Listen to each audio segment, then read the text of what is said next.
Hi guys, welcome to the Doug Shoe Bushcraft channel.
It's time to have a little talk about survival shelters. I'm recording this in New England in September, and this is arguably the most dangerous time of the year because the general public and tourists don't seem to realize just how dangerous weather like this can be. It doesn't have to be January or in the dead of winter in order to have problems or even die from hypothermia. So let's say I was too injured or tired to build anything, or it's already dark and I don't have a flashlight or anything. Some situation like that. And let's say it's raining or snowing, cold. I need a shelter.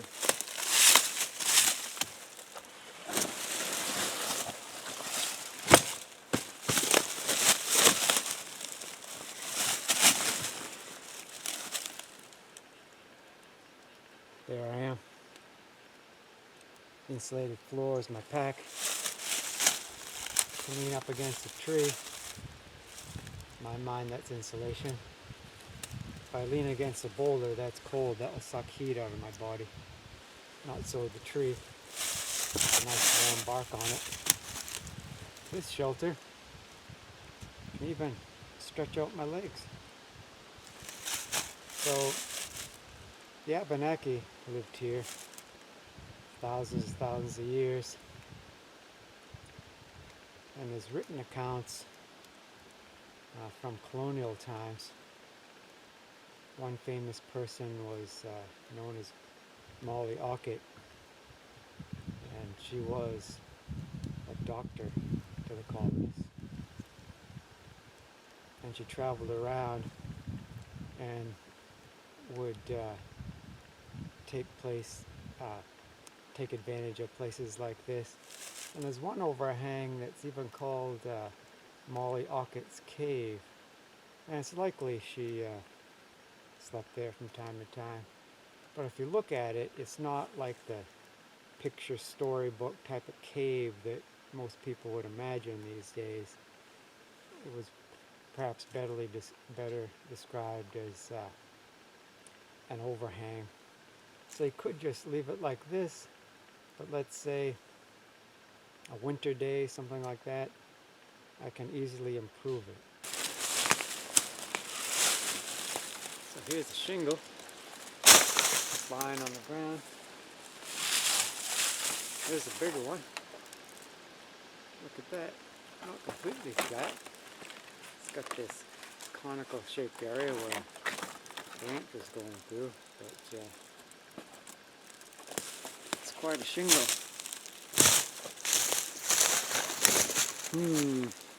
Oh yeah.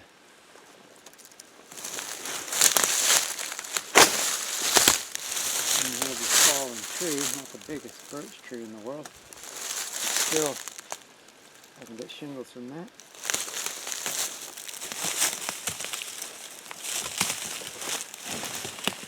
Even without tools.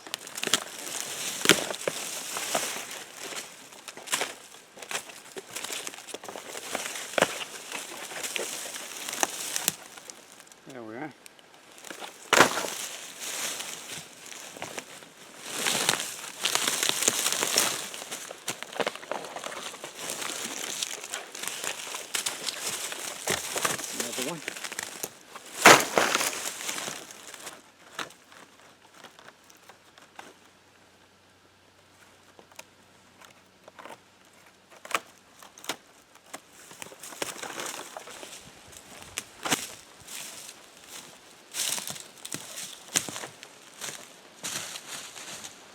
So here's my sticks that I gathered in just a few minutes. There's lots more around. I could keep going and create a really strong shelter, but that's not the topic today.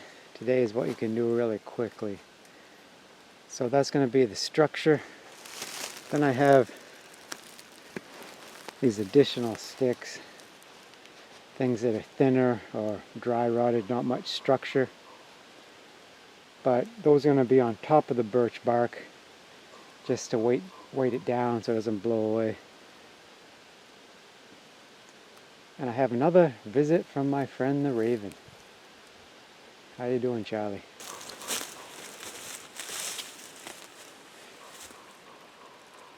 So my intention is to lean sticks up against this and create half a wigwam. Most people would say teepee when they're thinking about a tripod or conical shaped structure, but the Abenaki called everything a wigwam, meant house in their language. So half a teepee, half a wigwam, take a pick. See what we can do.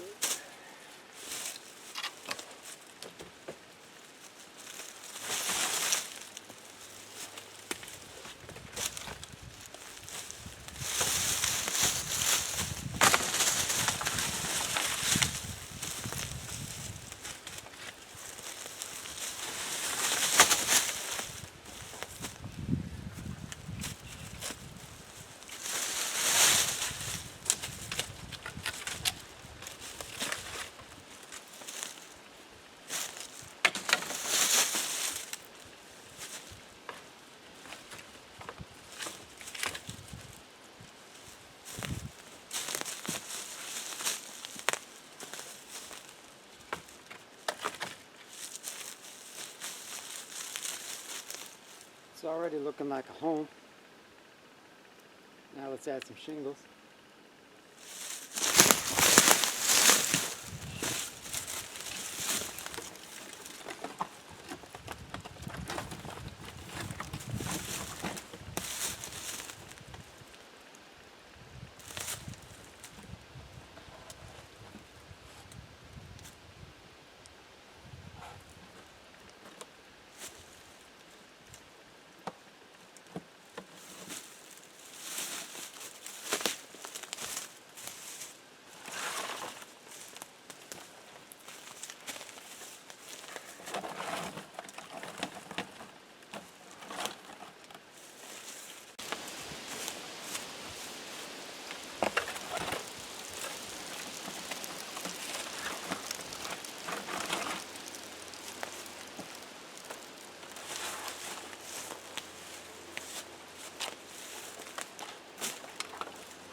I'll give you a quick look at the finished product.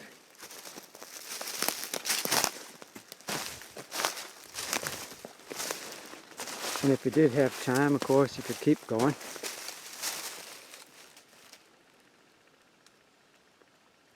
Or you could leave it like that.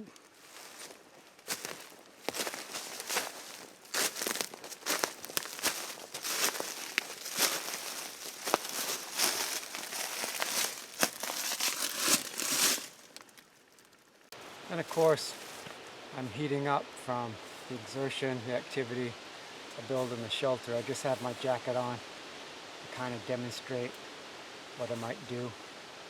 I was here at night and it was cold. It's hard to film at night.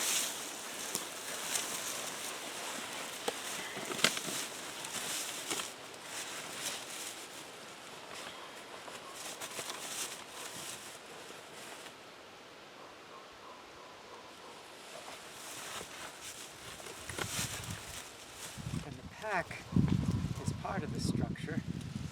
I can sit on it, maybe take some items out to make it more comfortable, or so they don't get damaged. Or it can be part of the wall for me, like the door. Of course, if you have a bigger pack, or a pack with a lot of things on it, it's going to be more of a door, right? If I get really cold, I can bring my knees right up to my chest.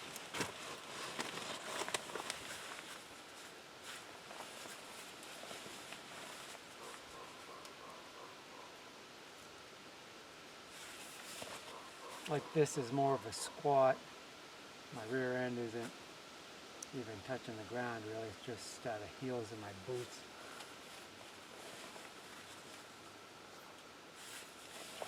But it's comfortable, more comfortable than trying to sleep on an airline flight, right? Alright guys, I'll give you a quick rundown. And I jotted down some notes so I can be clear and concise. So when I say survival shelter today, what I'm talking about is something that you can throw up really quickly in a dire situation. In other words, if a person breaks a leg or becomes severely injured, or if they suddenly and unexpectedly have a health crisis, and they have to spend the night in the woods. Or it could be that he's lost.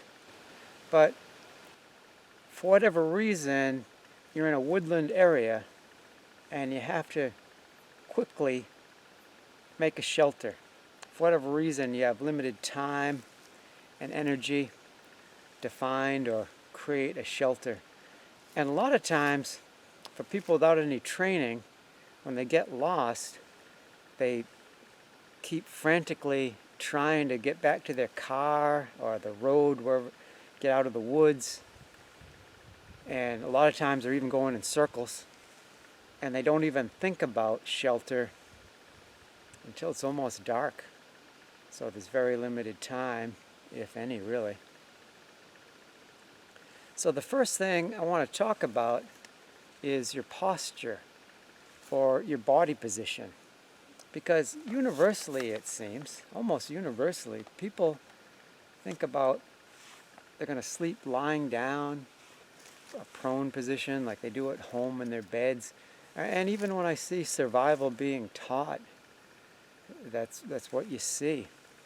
But usually in the woods, what I do is sleep sitting up, leaning against a tree or something like that. I mean, if you did try to sleep stretched out on the cold ground, particularly in cold weather, but even in the summer, you try to sleep stretched out on the ground without a sleeping bag, anything like that, you're just out in your clothes, you're probably very quickly going to find yourself in a fetal position anyway. So a better strategy might be sitting up. And there's two advantages for that. And the first is that if I'm curled up, that I require a smaller shelter. The roof is smaller, right? It would be about half the size, and therefore it takes half the materials, and we'd presume half the effort, half the time to create that roof. And also we need to think about the floor, and a lot of people without experience, they might not realize that you can lose a lot of heat from your body in contact with the ground. So I want to put down some sort of insulation on the ground. I like birch bark, leaves, boughs, something like that, evergreen bough, something like that. But even so, if I'm making a shelter for me in a squatting or sitting position, that's about half the size. And of course, my body does lose heat all the time into the air, but it's nowhere near as severe as losing heat into the ground. So that's the first advantage of sleeping curling up, is that the shelter can be smaller. The second advantage is when I make myself smaller, I'm retaining heat, and when I stretch out, I'm releasing heat. We all know if it's hot weather and I'm working in the sun and I'm getting overheated, I wouldn't be standing with my arms folded, my hands in my armpits, because I'd still be getting more and more hot. So we stretch out to cool off. So if I'm getting too cold, then I want to draw in my legs to my chest. I want to draw my arms in. The smaller I can be, the warmer I am. And with the sitting position, even if I don't have time to put down insulation on the ground for a floor, worst case scenario, just my rear end is touching the ground, not my whole body, losing all that heat. Another strategy is to squat. And I can sleep like this, particularly if I'm leaned up against something. And that way, only the soles of my boots are in contact with the ground, and they're insulated anyway. Alright, so I'm squatting. I'm not squatting actually inside any sort of shelter for ease of filming. I want you to be able to see me. But I'm squatting. Let's say I'm leaning up against something to sleep, or I can rest my head on my knees to sleep. And someone might say, well, it looks really uncomfortable. Well, you can learn how to squat for an extended period of time. Just do it, and it gets easier and easier. But even so, am I going to get a cramp partway through the night? Yeah. So then stand up, maybe walk around, squat back down again. That's not a bad thing, because we're not talking about luxurious sleep in a 5-star hotel. I'm talking about surviving and making it to the end of the night alive. And here's the honest truth. If I have hypothermia, or even if I have a chill, I don't want to fall asleep. I'd want to do squats, run, something like that, start a fire, in some way warm up. And if I did warm up, then I could try to get some sleep. Otherwise, if I have a chill, I'm going to try to fight to stay awake all night, and then maybe in the morning, if the sun starts heating me up, then take a nap then. Because here's what happens. Someone has hypothermia and they go to sleep, and when a person is asleep, the body slows down, the body temperature drops, and if their temperature was low anyway, then the danger is that they fall asleep and never wake up. So I don't want to do that. But here's the thing, let's say I didn't have a wood fire going, I didn't have a camp stove of any kind, no kind of heater. Well, my body has a built-in heater, it's called my muscles.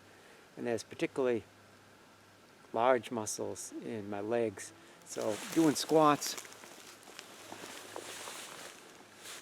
is actually a good way to warm up.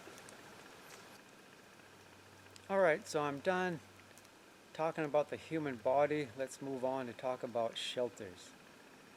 Now, we're not talking about a cabin or anything big like that. We need to put that out of our minds when talking about survival shelters. That's a house. We're not building a house, just a small little thing, as small as it can be. I mean, think about the real survivors, like the animals in the woods, mammals like you and me.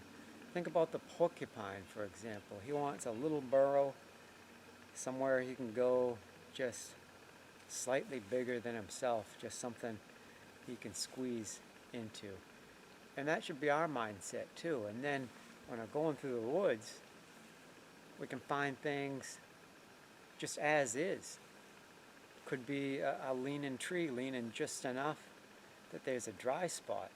Of course, you need wisdom, you need experience. You don't want a tree that's going to fall down on you and kill you in the middle of the night. Even so, a person might have to weigh one risk against another. If it's really cold and it's freezing rain and I'm in trouble, I don't have a tarp or a tent or anything, and I see a tree leaning just enough to have a dry spot, well, I know where I'm going. There's also caves. If you don't know caves in your area, you're not experienced with them, I'd say stay out because they're dangerous. Same with rock overhangs. But I can read rock overhangs in my area. Of course, I'm responsible for my own safety, right? And this is a prime example here. Not much of an overhang, maybe like 4 feet.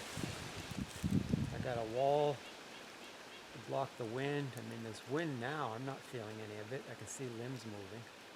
I've got a roof. So you're just looking for some little cubby. And I'm a small person. That's an advantage.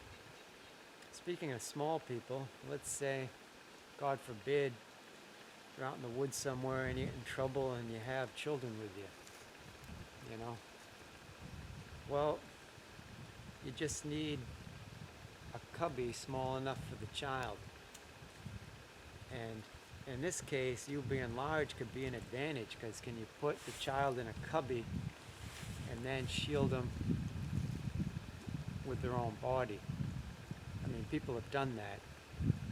Made that sacrifice even where the parent didn't survive, but the child did.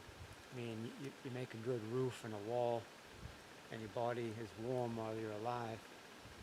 And we hope it never gets to that, but thinking about these things ahead of time will make us prepared if the worst happens.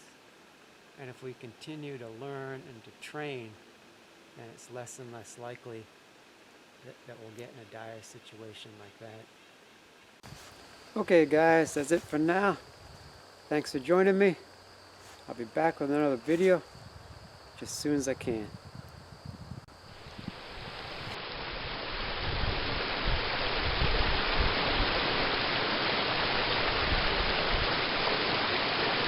The Lord bless thee and keep thee. The Lord make his face shine upon thee and be gracious unto thee. The Lord lift up his countenance upon thee and give thee peace. Numbers 6, 24 to 26.